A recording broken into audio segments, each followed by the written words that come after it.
Thank you, everybody, for being here today. My name is Doug Banks. I'm the executive editor of the Boston Business Journal. I'll be moderating our conversation today.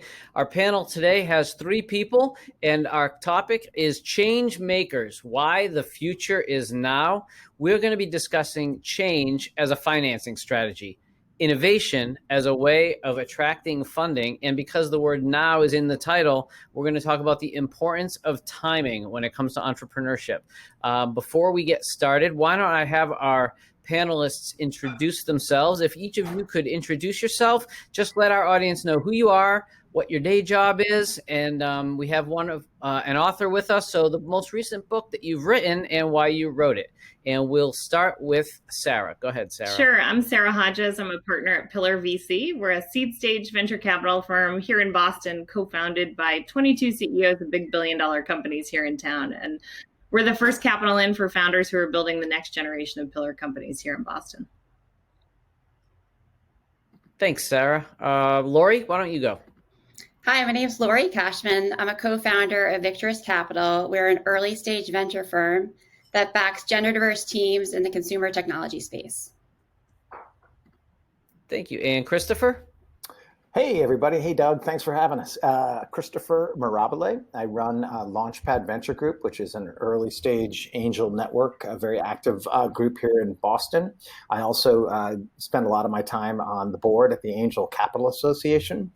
And I'm also a founder of a software company and have been doing a fair amount of writing. And I'm relieved to say that our most recent book was finished this summer. It's called The Entrepreneur's Journey. And it's an attempt to sort of look at startup lessons through a more narrative lens. Thank you, Christopher. Why don't I come right back to you? You co-wrote that book with Ham Lord, whom I've known for years, Joe Mondato, two entrepreneurs and investors like yourself. You've both been founders, senior management team members, board members, I think for over at least 36 early stage companies at this point. And the three of you have invested literally hundreds of millions of dollars. Literally hundreds of companies and millions of dollars.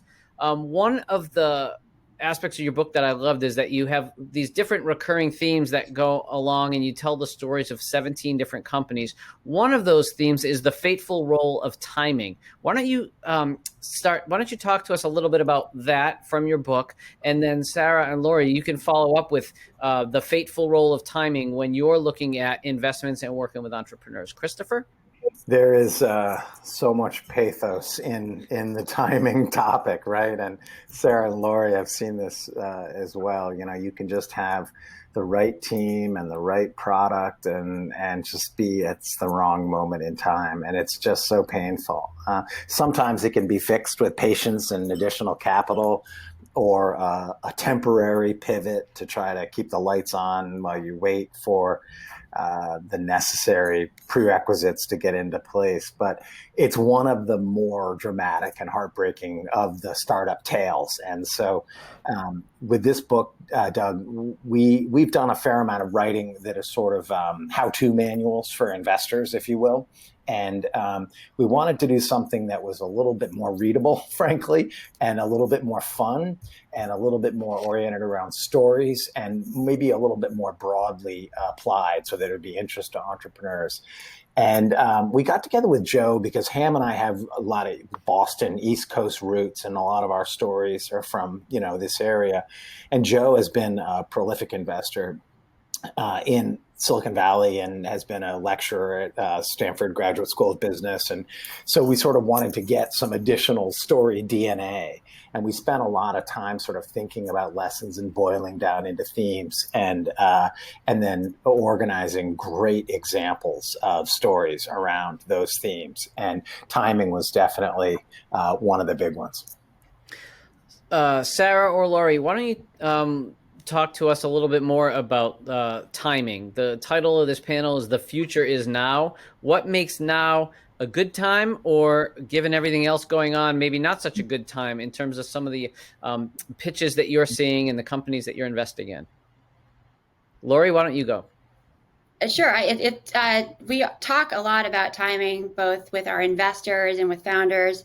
And in many cases, we use the example of Google. I think it was the 14th search engine, right, to come on the scene. But so it doesn't always mean, the first to market means you're the best positioned. And in our roles, and I'm sure Sarah, you'd agree, like right now, there's a lot of disruption happening. I think the pandemic is, there are a lot of tensions and competing forces, and we're trying to anticipate what direction, various things will move in. And so with that comes conversation around the eventual market size of different opportunities. And so as we get intrigued and energized by new business models or new ventures, we have to think about what we believe the demand will be in the future. And, it's kind of obviously more art than science, but for sure, timing is a critical component of our investment decisions. Yeah, and it's like the person on the longboard with the wave is really a great analogy, because you can start paddling too early, and then you're kind of all paddled out, and the wave hasn't arrived, and you can start paddling too late, and the wave just passes right under you, lifts you up for a second, and drops you back down. So timing is just a very, very challenging piece of it. Well, I remember when I was an editor at Fast Company magazine back in 2000 and 2001, right as the dot-com bubble was at its peak. Second mover advantage was as important as first to market, and those were the conversations that we were having back then, and that was 20 years ago. Sarah, talk to us a little bit more about just the importance of timing. Yeah, I couldn't agree more with Lori. We think this is really an incredible time to start a company. I think, we're all going through a lot of transformation right now. We're working in different ways. We're feeding ourselves in different ways, probably eating at home more often. Healthcare has completely transformed over the last couple of months here. And so from our perspective, there are just a whole lot of areas that are really ripe for disruption right now. And there are also a lot of people who, while certainly really busy, are finding themselves with headspace and mental space to think about creating something new. And so we think it's really a fantastic time to get started. In May, we were also thinking about how to transform ourselves as a firm. So much of how we met founders was by meeting them in person. And so we came up with the idea to start a virtual program called Frequency for people who were thinking about starting companies, thinking about taking that leap. And we were truly blown away. I think we've seen about 1,000 people apply for the program to date. So people are ready to start something new right now. And there are lots of opportunities from supply chain logistics to healthcare to e-commerce for people to dig into right now. Doug, I would agree with Sarah wholeheartedly on that. And, the other interesting thing about the moment we're in right now, and Sarah, I think rightly pointed out that receptivity to new models is very high because everything's topsy-turvy right now.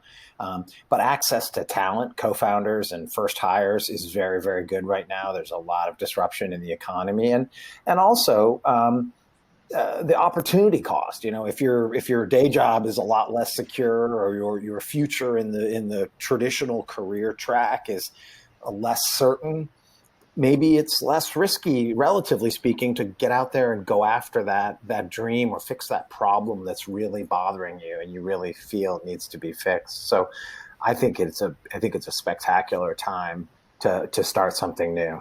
Isn't it funny that you mentioned that if I remember correctly, the idea of fintech really took hold around 2008, 2009, when every banking and finance company shed thousands of people. And all of a sudden you had all these entrepreneurs, not necessarily because they wanted to be, but because, like you said, opportunity cost was such that why not go for it, right? It can be, it doesn't always have to be societal. Sometimes it's technology. For example, one of the greatest stories of timing I think I've ever heard was, in the waning days of the sort of mini computer, microcomputer era. Silicon Graphics was still a big player, and the cable industry was really gaining in power. And they got together and said, "Oh, wouldn't it be cool if our cable customers could just pick out what they wanted to watch and watch anything they wanted, on demand?" And they set up what was effectively the business model for Netflix. And it was a total and complete disaster because at that point in time in the 80s, there just wasn't the computing power and the software and the interfaces and the bandwidth to move that kind of video around. And it was clearly a genius idea. They were absolutely channeling what society wanted, but the technology just couldn't support the business model, and it was a disaster for everyone involved. That's a great example. Netflix came along and made it a win. That's it. Well, after going through the DVD process first, once they realized that the postal service is probably not your best delivery mechanism for your technology, why not try streaming, right? Hey, you mentioned people, and I want to make sure that we talk about that. You, in your book, Christopher, you write about the importance of founding teams. Sarah and Lori, your firms both have very specific aims and goals around the teams for your portfolio companies.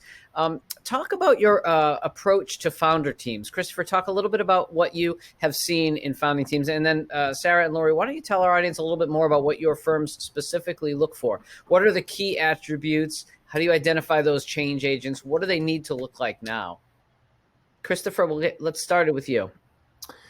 Well, great founders come in all shapes and sizes, and I think that it's really a mistake to take a very narrow aperture to sort of what you're looking for in a founder. But at the same time, I think it's really a mistake to underestimate the importance of that element, because the reality is that a lot of startup opportunities really boil down to, a team that's never done it before, creating a product that's never existed before, going after a market that doesn't exist yet. What could possibly go wrong, right? And no plan survives contact with the enemy.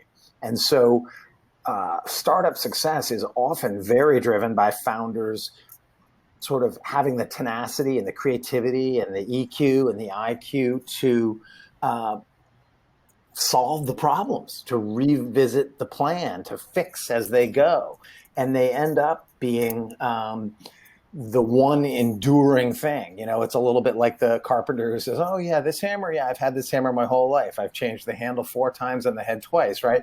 It's like nothing of the original plan is still there, but that great team has sort of pirouetted and managed to sort of find a way through to market success. So it's a vitally, vitally important issue. And I think that we all sort of have a tendency to put our own life story and our own narrative and our own biases and our own perceptions around who that startup founder has to be.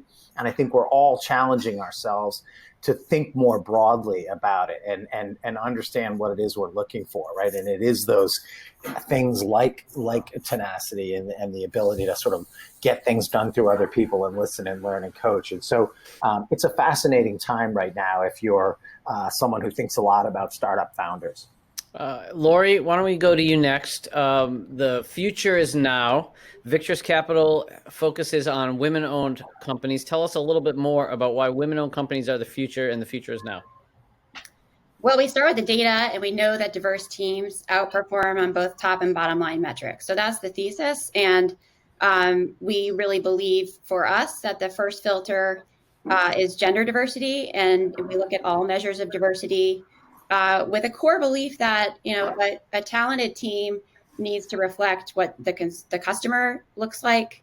A talented team, both in the terms of management and the composition of the board, needs to have diverse perspectives and experience across all different dimensions. And that better positions them, to be able to draw the right insights to whether it's risk management or understanding where the growth opportunities are.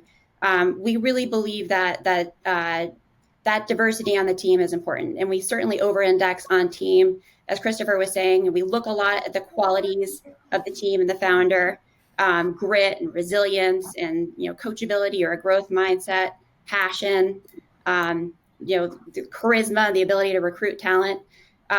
We also look for domain expertise. So we need to believe that this founder or this founding team is uniquely positioned to win. What is it about their story, their experience, their background that has gotten them to this point, and that will ensure that they'll be successful as they move forward. So that's really, I think, fundamental to everything we do, is to start with team. And then, of course, we look at business model. We talked about the eventual market size. We look at capital efficiency. But at its very core, that team is the most critical component. Thanks, Sarah. What are some key attributes that you're looking for in your investments, in the people, your startups? Sure. I love that you asked this question because the vast majority of what we're considering and looking for at the earliest stages are the people and the humans. I think, Christopher, as you said it, you nailed it. So much will change 12 months from now, but the people will still be the same. They'll still be leaving the business. So we oftentimes will pull ourselves back and say, are we too worried about a concern with the market or the size of the opportunity? Is this an exceptional human in front of us who really will just do great things? And so we think about three core characteristics. The first is really a blow through walls mentality and resilience, and the ability to get knocked down, pick yourself back up, find a path forward, not just once, but over and over again, because that's what the founder journey really involves. And then we look for people who are incredibly curious, always looking to learn more about themselves and the world around them. They're very self-aware, but they're interested in feedback from others and have conviction in their own decision making at the same time. And then the final characteristic we mentioned, we look for, Lori mentioned, which is so important, and it's that natural sales ability and the ability to create momentum and get people excited about your mission and vision and get them to want to join on board. I think some of the most successful founders are able to convince people with very little capital, very little compensation to join their team as team members or advisors in the early days because their vision is just infectious. And so those are some of the things we think about when we're considering founders to back. Thank you, guys. Anything more to add on that, or I'll go to, because I have another couple more questions. All right, let me go to this the next idea that I would like to discuss, which is when we think about 2020, we really think about change. Obviously, at the Boston Business Journal, we have been publishing so many stories about pivots. So 3D printing companies that pivot to make medical devices because there's a need. Textile and apparel companies that are pivoting to make masks, face masks. And then, of course, racial equity, gender equity have been a huge issue this year as well. I'm wondering if we're going to see a pivot on race and gender the way we've seen pivots on products in 2020. What change do you see as the most likely to come in Q4 and 2021 as you're looking ahead? Will we see a pivot on race and gender the way we have in some of these other products? Boy, I sure hope so. I'm not a social scientist, so it's hard to say, but I really am encouraged by the level of dialogue that we're having right now. I feel like I do feel like we're at a breakthrough moment where everybody, at least everybody in my network in the early stage investing community, just felt like, how could we not stop and mark this moment with George Floyd, saying I can't breathe. And I just I've had more sort of conscience-raising conversations about these issues in the last year than probably in the previous 2 or 3 years combined. So I kind of am an optimist, and I'm hopeful, Doug, that we will see a pivot, but all I can do is do my part. Thanks. I appreciate that, Christopher. Lori? I do believe that we're on the verge of a paradigm shift. I'm encouraged to see that, the big institutions, the endowments, pension funds, the big, capital deployers are beginning to open up to more transparency, to understand that they need to reflect their values in the way that they invest. And I think bringing that all the way down the chain to the consumer, we believe that in terms of a pivot, consumers are demanding transparency and authenticity, and they can see the values of, in our work, it's a consumer brand, but they can see what that brand stands for. They understand what the values of the founders and the company are, and they're voting with their dollars if they don't believe that aligns with their own personal values. And I think that will continue and deepen as we move forward. Sarah, will we see race and gender diversity make a pivot when it comes to entrepreneurship? Will we see more Black entrepreneurs getting funded, more women's startups getting funded? I agree with Lori and Christopher. I certainly hope so. I think it's been a gut-wrenching few months, but also pretty hope-inducing because there's a broader conversation and awareness about the lack of funding for underrepresented founders. And so I think it's certainly been a moment that's caused all of us in the venture industry to look internally at our team composition, at our portfolio composition, at some of our processes, at how we source and how we connect with founders and get beyond that first tier circle of known connections. So I think it's been a time for deep examination examination. And I agree with Lori. I think both institutional investors all the way down to the consumer are starting to demand that transparency. And so that gives me hope that we are headed in that direction. Well, I'll share one statistic that we just recently published earlier in October. The annual number of SBA loans, these are the 7A loans, to Black businesses has decreased 84% since it peaked after the 2008 financial crisis. And that's despite a 48% growth in the economy and a 101% increase in bank deposits. And an 82% jump in commercial loans. So there's clearly been unequal access at the 7A loan program. And I wouldn't be surprised if we see more and more Black entrepreneurs going to folks like yourselves for private equity and entrepreneurship there. But let's, before we wrap up, we're going to, I want to make sure we wrap up on time, and I want to go to the other end of the spectrum now. Let's talk about exit strategies during tumultuous times. If the future is now, which is the point of this panel, and startup investors are always looking for an exit, what do exit strategies look like now? We're seeing, is it IPO? We're seeing these special purpose acquisition companies flourishing all over the place. All of a sudden, everybody's talking about SPACs. So what do exit strategies look like now for you and your portfolio companies? Why don't we, Sarah, how about if I come right back to you? Sure. We haven't seen a significant amount of change on this front, but we're also extremely early stage investors. So most of the companies in our portfolio have either recently raised capital or just starting to get out to market. I certainly think there are a number of companies that have been in hard hit sectors that have had to think about an acquisition sooner than they might have expected. On the other hand, I think there are founders who are looking inward and just truly showing that resilience and thinking about, well, how do I bridge my way to the market really recovering and my industry coming back? So, we haven't seen much change, but that's in part a product of how early we're operating. Thanks, Sarah. Lori, how about you? We are also early. We talk a lot about having multiple exit options. So if there's a path to profitability, if you're executing well, you ought to have an exit opportunity, whether it's private equity, possibly an IPO, some merger with a competitor. Jury's out on the SPACs, I think, but in any event, we believe that there's M&A activity at times like this, and there'll be M&A activity in the future, depending on the bigger companies needing to acquire new customer base, needing to acquire more of an e-commerce distribution channel. I think that we feel very good about the positioning of our companies and just encourage them to stay focused on execution. Yeah, Doug, I think there's a lot of commonality between the three of us in terms of how we invest. I mean, one of the things that's interesting about deploying capital the way the three of us do is that we really are in for a pretty long haul, and our perspective on companies generally transcends the business cycle. We're in these companies for 6, 7, even 8 years or longer. And so an 18-month recession dip is a detail, especially if a company's still sort of trying to find product market fit or solve a science problem or, whatever the case may be. So that's something I think that we all have in common. I think another thing we have in common is that for the most part,